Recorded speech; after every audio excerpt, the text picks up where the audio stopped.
It's important to recognize that this population is not just a homogeneous population. We have so many different intersecting identities that are cross-cutting, that are similar, that are different based on race, sexual orientation, gender, disability, and other factors. And I think it's important for businesses, corporations, parliaments even, and even border governance structures as well, to recognize that as we create a new future for all of us, one that examines what has happened in COVID-19, what has happened prior to COVID-19, the differences and disadvantage that has been exacerbated in this time.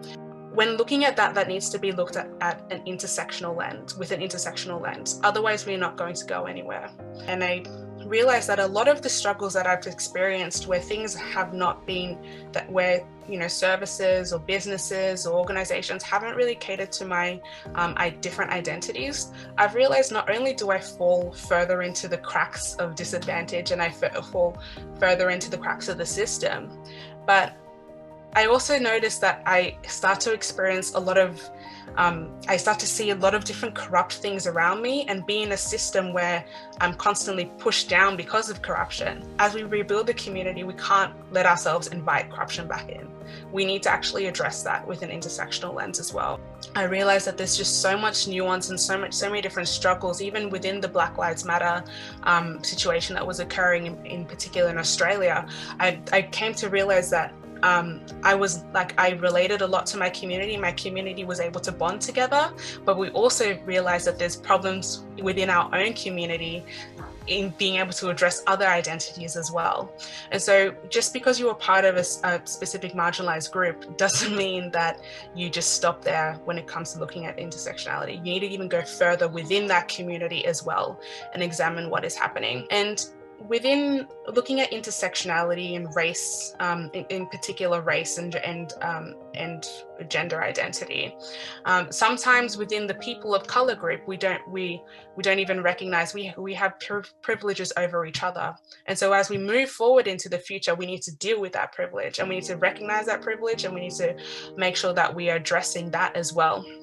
As we rebuild for the future, we need to look at the systems and the structures that we have and examine whether there's appropriate participatory processes for people with different intersecting identities to actually engage in the development of our future generation.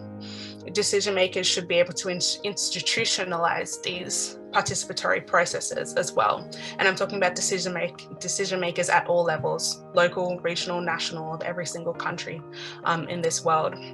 And making sure that those processes are fair and just, and aren't just engaging those that are more privileged in our community, that they actually go into the grassroots and being meaningfully engaging those that are who feel that it's too far to have a voice, like it's too far to reach to these places to actually have a voice in any decision making.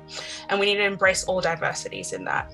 And those processes should actually be clear and meaningful and have those adequate resources, because as we know, the resources that I need as a Black woman is different to someone who is a Black woman and has a disability. And they need to be accessible as well and inclusive without discrimination with them, and designed by people from these different identities as well. Because like I said at the start, we're the best people to actually address the social challenges and the nuances of our own identities. As we go forward in the future and in terms of embracing intersectionality, I really hope that we all collectively look at the idea of having something that I call like a systemic rehaul of our systems and our structures, and engaging young people and bridging that intergenerational divide, because young people should also be seen as active citizens and active social actors in our community, not just people who are growing into adults.